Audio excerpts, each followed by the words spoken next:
December 13th, 2025, a cold winter afternoon in Providence, Rhode Island.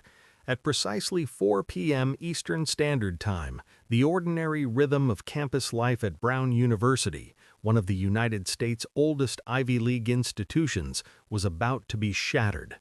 But to understand how it came to this, we must travel back, not just days, but decades, into the life of a man whose story became entwined with tragedy itself. Claudio Manuel Neves Valente was a Portuguese national, born on January 22, 1977, in Torres Novas, Portugal. By many accounts, he was academically gifted, a brilliant student who had attended the esteemed Instituto Superior Técnico in Lisbon in the 1990s. In September of 2000, Valente arrived at Brown University as a physics doctoral candidate, a young man with promise moving from Europe to the American academic world. But that story didn't unfold as expected. By April 2001, barely a year into his program, Valente took a leave of absence. By July 2003, he had officially withdrawn from the PhD program. To classmates and some professors, he was a paradox, brilliant yet distant, intense yet disconnected. At times he complained about academic life, even simple things like food in the cafeteria. These were small details then, ignored by most, now framed as prelude to tragedy. It was the second day of final exams, 4 p.m., when the sound of gunfire erupted inside the Barris and Holly building on Brown's campus. Room 166, a first-floor classroom, was hosting a review session for an economics exam. Students were gathering study notes. Some would graduate after weeks of finals. Others were heading home for the holidays. That afternoon, Valente entered with 2 9mm handguns, later confirmed by investigators.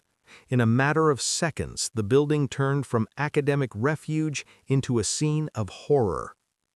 11 victims in total, 9 wounded, 2 students killed, Ella Cook, 19, and Mohammed Aziz Umarzokov, 18. Officials later recovered nearly 40 shell casings at the scene, a stark physical reminder of state police, FBI agents, campus security, and U.S. Marshals began working through the night. Every highway camera, every toll booth, every license plate reader.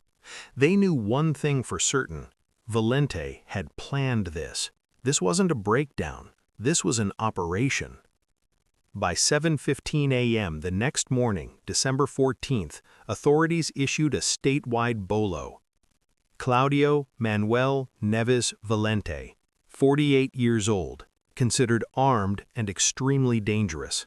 His photo was broadcast on every TV station in New England, but he was already gone.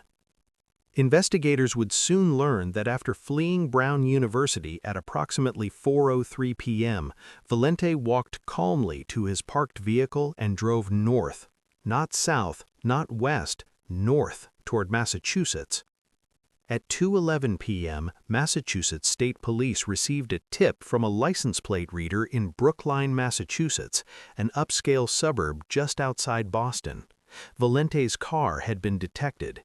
This mattered because Brookline was not random. Brookline was home to Professor Nuno F.G. Loureiro, a respected physicist at MIT, a man who had once taught Valente in Portugal, a man tied to Valente's academic collapse. On the evening of December 15th, Brookline police were dispatched to a quiet residential street. The call came in at 8:37 p.m. A neighbor had heard what sounded like gunshots. Officers arrived within minutes. Inside a townhouse, they found Professor Nuno Loureiro, 47 years old, lying in his home. He had been shot. He was rushed to a Boston hospital, but at 1:14 a.m. on December 16th, he was pronounced dead. 2 universities, 2 crime scenes, 1 suspect. The case was no longer just a campus shooting. It was now a targeted execution. Nuno Loureiro wasn't just any professor. He had taught Valente years earlier at Instituto Superior Técnico in Lisbon, Portugal, one of Europe's top engineering schools. They shared a past, and that past, investigators believed, was filled with resentment.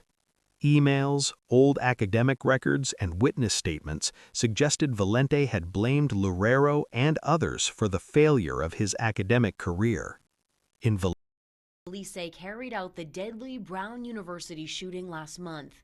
In the New Hampshire storage unit where the shooter's body was found, investigators recovered video recordings he'd left behind, confessing to the killings and shedding light on his disturbing resolve.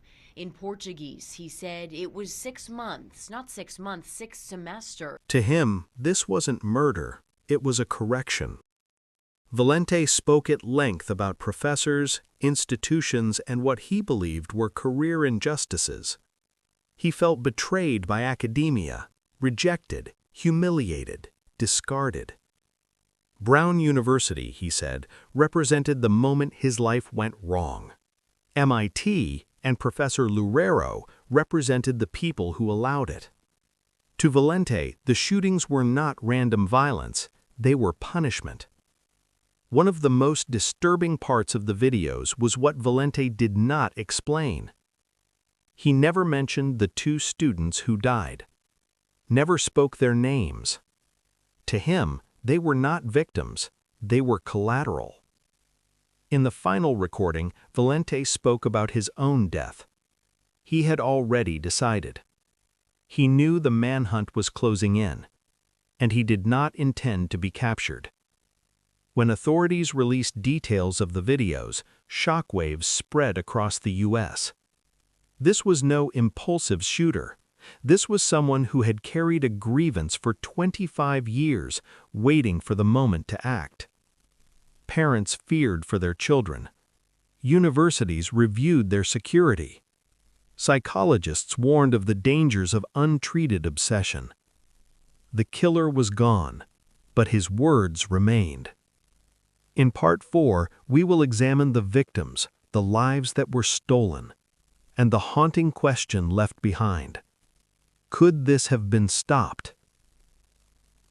When the gunfire faded, when the manhunt ended, and when the confession tapes were finally locked away, what remained were the people, the families, the empty chairs, the unanswered questions. Ella Cook was a sophomore. Friends described her as bright, gentle, and endlessly kind. She loved photography, animals, and studying economics. On December 13, 2025, she walked into a study session expecting to review for finals. She never walked out. Her parents later said she had her whole life planned, and in seconds it was taken. Aziz had